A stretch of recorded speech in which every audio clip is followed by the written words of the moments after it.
Muy buenos días, mis queridos amigos y hermanos que me escuchan nuevamente, como todas las semanas, trayéndole la lección nuevamente, que lleva como título, y esta es la lección número 4 del trimestre Descanso en Cristo, el costo del descanso.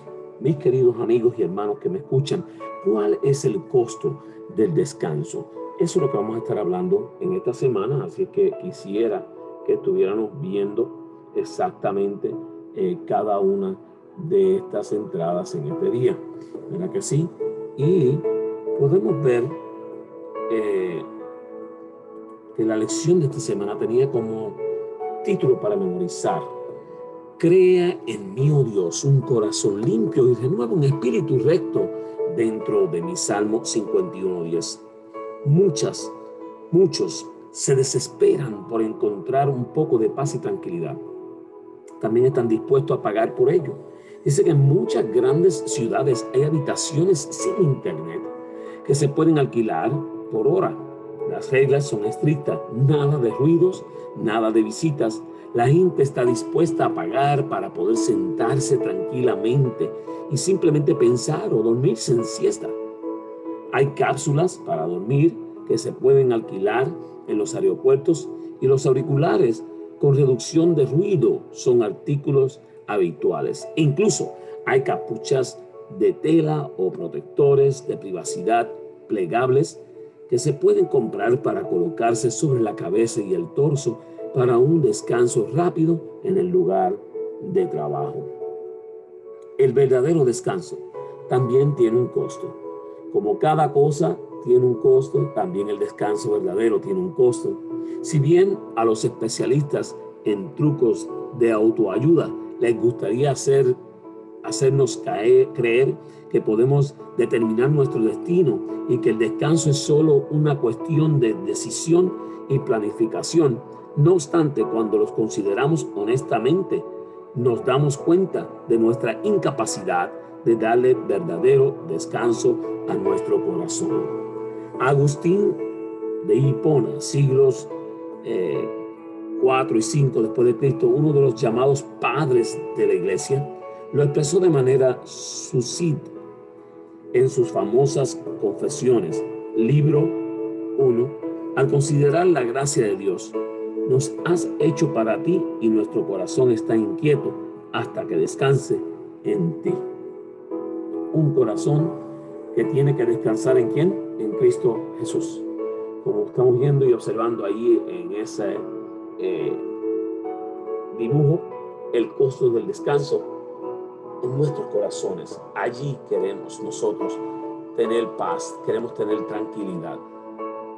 Y la lección de esta semana nos va a estar hablando de nada más y nada menos que David. Mis hermanos, dice que mientras no confesé mi pecado, mi cuerpo iba decayendo por mi gemir de todo el día, pues de día y de noche tu mano pesaba sobre mí. Como flor marchita por el calor del verano, así me sentía decaer. Y si miramos ese dibujo que está allí, miren cómo está eso, seco, una que otra flor que todavía queda, pero se está secando. Y así es el pecado en nuestras vidas: nos marchita, nos transforma, nos hace decaer, nos destruye. El pecado nos arrebata el descanso. Recuperarlo tiene un costo, y ese costo, hermano, amigo querido que me escuchas, es el arrepentimiento. En Salmos 32:5, la historia del pecado y el arrepentimiento de David nos ayudan a comprender este proceso. Por lo tal, estaremos hablando de él. Dice: he pecado, ¿qué hago? Esa pregunta nos la hacemos todos a diario. He pecado, ¿qué hago? ¿Qué debo de hacer? Y dice allí: encubrirlo o confesarlo. Y vamos a estar leyendo un poco acerca de ello allá en Samuel. ¿Y después qué? Bueno, como todo, siempre hay consecuencias del pecado, pero también un nuevo corazón y nuevas palabras. Así que eso es lo que vamos a estar analizando en este estudio de la semana. Fíjense, hermanos, quiero que veamos un poquito aquí esta colocación de subtítulos. Mas esto que David había hecho fue degradable ante los ojos de Jehová. Segunda de Samuel 11:27. Todos conocen la historia, hermanos. David un día dice que envió a preguntar. Se paseaba él por su terrazo y mientras estaba allá vio una mujer bañándose, muy hermosa. Llamó la atención, mandó a preguntar por ella, le dijeron quién era. Dice que envió después, la tomó y vino a él y él durmió con ella. Y hermanos, David tenía muchas mujeres. David tenía todo lo que él necesitaba. Él no necesitaba buscar mujeres de nadie, mucho menos una mujer que estaba casada, estaba comprometida. Dice, no cumplió su deber como rey. La caída de David fue la consecuencia de un cúmulo de errores encadenados. Y mientras están en guerra, David estaba preocupado de otra cosa. Job 31:1, allá nos dice, no apartó su vista, sino que se recreó en la tentación. A veces la tentación llega y en vez de mirar a otro lado, seguimos contemplando la situación. Saben, hay un libro que dice, para los hombres especialmente, que habla acerca de cómo poder controlar tu vista y cómo poder librar tus ojos de la tentación. Hermanos, esto es muy crucial. El pecado puede entrar por tu vista y deberías de recrear y tener la forma de poder evadir. Buscó la manera de hacer realidad su deseo. Cuando él pensó en esta mujer mirando desde su azotea, de su terrazo, y la vio, dijo, quiero tenerla. Buscó la manera de hacer realidad su sueño. Y consumó el pecado, hermanos. Él siguió tanto hasta que terminó en su pecado sin pensar que le iba a causar mucho problema, ¿verdad? Y es allí donde debería cada uno de nosotros tener mucha y sumo cuidado, ¿verdad? Vamos a continuar un poquito en cubrir el pecado para que podamos ver un poquito más cómo se dice. Y esto de encubrir el pecado, hermanos, es un poco grande porque fíjense, no solamente fue el hecho de que él mandó buscar a Betsabé e hizo lo que hizo con ella, sino que todo siguió creciendo, aumentó, intentó ocultar su pecado engañando a un hombre bueno, a Urías. Urías que daba su vida por él, que dijo, ponme a mí al frente, porque yo quiero estar allí en lo pesado. Él quería también defender a su rey, pero el rey lo hizo con todo lo que él sabía, con el deseo, sabiendo que había embarazado a la esposa de Urías. Esta fue la caída de David, fue la consecuencia de un cúmulo de errores encadenados. Y fíjense, dice que intentó ocultar el pecado engañando a un hombre bueno. Puso en riesgo de pecar a Urías emborrachándolo. ¿Saben? Sabiendo lo que había hecho, trajo a Urías, se emborrachó y todo para que estuviera con su mujer. Él ordenó su asesinato y al casarse con Betsabé procuró encubrir finalmente el pecado, hermanos. Quería tapar lo hecho.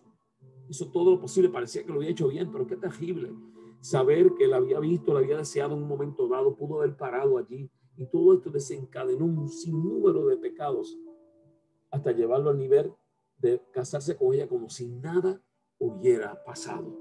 Y el pecado a veces en nuestras vidas hace eso mismo. Comenzamos con una cosa y seguimos con un sinnúmero de pecados y al final, cuando sale todo, qué doloroso es el pecado.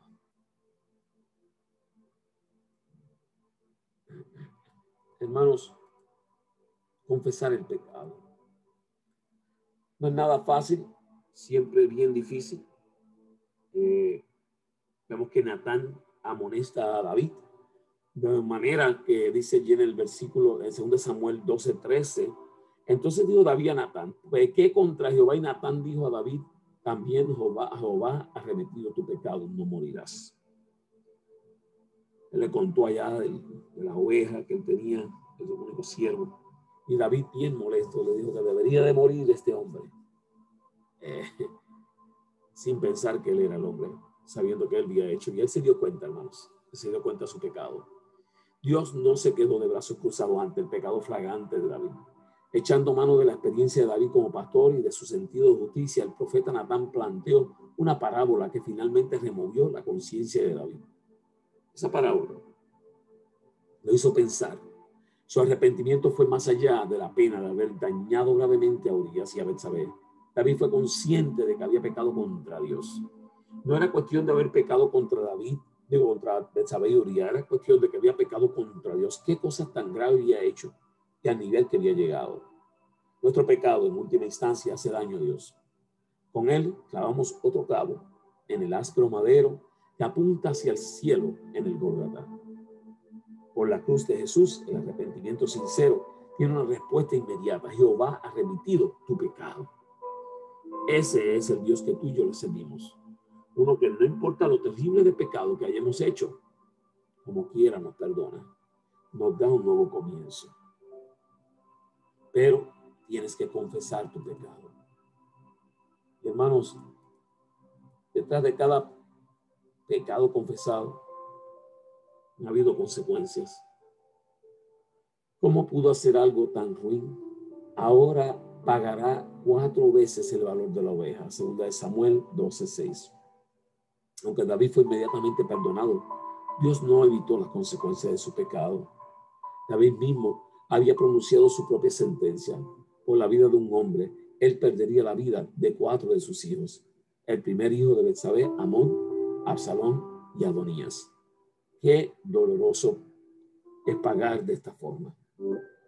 Fíjese, dice también que, pero no solo el pecado trajo sus consecuencias, el arrepentimiento también trajo, dice, las suyas. David recuperó el gozo de su salvación. Hermano, cuando andamos en pecado no es felicidad. Cuando andamos en pecado hay dolor, hay pena. Si Dios perdonó un adúltero, un manipulador y un asesino, no te perdonará a ti, a mí, mi hermano. No importa la gravedad de mis pecados, sino la grandeza de la gracia de Dios, que está dispuesta siempre a perdonar al pecador. Así es que Dios, la gracia de Dios siempre está dispuesta, hermano, a perdonar nuestros pecados, el tuyo, el mío, el de quien sea. No importa lo terrible que sea. Él quiere perdonarnos. Él quiere darnos una oportunidad más de vida. Y fíjense, ese versículo de memoria, crea en mí, oh Dios, un corazón limpio y renueva un espíritu recto dentro de mí. Salmo 51:10. David le pide a Dios que borre sus pecados, que lo purifique y que cambie sus aspectos y sus sentimientos. Ya no quiere seguir dependiendo de sí mismo, solo dependiendo de Dios puede encontrar seguridad, gozo y alegría. Tienes que depender de Dios para encontrar estas cosas. El Espíritu Santo es el único que puede realizar este cambio en nuestro corazón. Él nos conduce en el proceso de santificación, nos crea de nuevo, nos ayuda en nuestra lucha con la tentación y nos da, adivinen qué, hermano, descanso. El costo del descanso. Tenemos que confesar nuestros pecados para poder entrar al descanso que Dios ha creado para ti y para mí. Con ese descanso hay nuevas palabras. Entonces enseñaré a los transgresores tus caminos y los pecadores se convertirán a ti, en Salmo 51:13. David quedó avergonzado por su pecado y hermano, tú y yo quedaremos avergonzados por nuestros pecados. Toda su vida recordó esa mancha en su historia. Sin embargo, había algo mayor que su vergüenza, el perdón recibido. No podía callarlo, tenía que contarlo. Otros debían ser advertidos para no caer en los mismos errores. Tenían que saber que si ya había pecado, tenían perdón de Dios. La noticia es demasiado importante para que callemos. Si confesamos nuestros pecados, mis hermanos, ese Dios maravilloso, Él es fiel y justo para perdonar nuestros pecados y limpiarnos de toda maldad, en 1 Juan 1:9. Así que, hermanos, si tú has caído en pecado, Dios está disponible a limpiarte, a prepararte de nuevo, a hacerte una nueva criatura, porque te ama tanto, te quiere tanto. ¿Verdad que sí? Ellen G. White, en el discurso Maestro de Jesucristo, en página 97, dice que el perdón de Dios no es solamente un acto judicial por el cual libra de la condenación. No es solo el perdón por el pecado, es también una redención del pecado. Es la efusión del amor redentor que transforma el corazón. Gloria a Dios. Qué bonito es saber que no importa lo que nosotros hagamos, Él quiere transformar nuestra vida y perdonarnos y librarnos de todo pecado, ¿verdad? Así es que, hermanos, inclusive nos dice también allá un poco más en la lección, ¿verdad? Le voy a leer porque quiero que ustedes vean este final de la lección. Fíjense lo que nos dice allá en el viernes ya de tarde. Dice, el arrepentimiento de David fue sincero y profundo. No hizo ningún esfuerzo por aminorar su crimen. Lo que inspiró su oración no fue el deseo de escapar de los castigos amenazantes. Vio la depravación de su alma, aborreció su pecado. No solo oró pidiendo perdón, sino también pureza de corazón. Vio la evidencia de su perdón y aceptación en la promesa hecha por Dios a los pecadores arrepentidos. Los sacrificios de Dios son el espíritu quebrantado, el corazón contrito y humillado. No despreciarás tú, oh Dios. Aunque David había caído, el Señor lo levantó. Y hermanos, Él te puede levantar a ti y a mí. Eso es lo que Él quiere. Él quiere levantarnos de tal forma que nosotros podamos aceptarlo como Salvador personal, como ese Rey de Reyes y Señor de Señores. David se humilló y confesó su pecado, en tanto que Saúl menospreció el reproche y endureció su corazón en la impenitencia. Y allí donde está el asunto. Tenemos que tener cuidado cómo nosotros aceptamos el perdón de Dios, ¿verdad que sí? Este episodio en la historia de David es una de las ilustraciones más poderosas que se nos hayan dado de las luchas y las tentaciones de la humanidad y de un arrepentimiento genuino. Y hermanos, yo te pregunto, ¿estás preparado para arrepentirte genuinamente? Para poder entrar en ese descanso. Solo allí vas a encontrar la paz y la tranquilidad. Solo allí vas a encontrar solución a tus pecados. Solo ahí vas a encontrar tranquilidad. Te pregunto, ¿estás listo? ¿Quieres liberarte del pecado y de la maldad? ¿Quieres entregarte a Cristo Jesús de todo corazón y entrar en pleno descanso? Este es el momento, hermano. Te insto a que ores conmigo. Oramos, amante Padre Celestial, que habitas en las alturas de los cielos, te damos gracias. Pedimos que tú perdones nuestros pecados. Ayúdanos a entrar en tu descanso y que podamos confesarte a ti nuestros pecados del todo, para que tú seas fiel y justo para con nosotros, perdonando nuestras iniquidades. Te lo pedimos en el nombre de Jesús. Amén. Bueno, yo te insto a que escuches esta lección, compártela con aquellos que no conocen de la palabra de Dios. Escúchala, únete, suscríbete al canal Joseph Class y Dios te bendiga, Dios te guarde. Haga resplandecer su rostro sobre ti y ponga en ti paz.